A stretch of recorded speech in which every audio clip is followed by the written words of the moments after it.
প্রতিদিন আমার কবর আমাকে বলে, আনিস সাবধানে এসো, আমি কিন্তু পোকামাকড়ের ঘর, আনা বাইতুদ্দু, আমি কিন্তু এসি ওয়ালা রুম না, আমি দামি খাট পালঙের রুম না।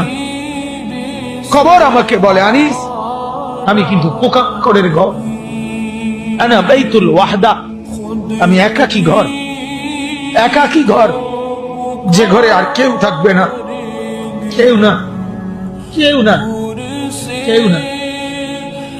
আনা বাইতুল গুরবা, 3 নম্বরে কবর বলে, আমি বড় অপরিচিত ঘর, তুমি তো মানুষের ঘরে বাথরুমের দরজা দেখলেই বুঝো এটা বাথরুম, এটা পাকঘর, এটা বারান্দা।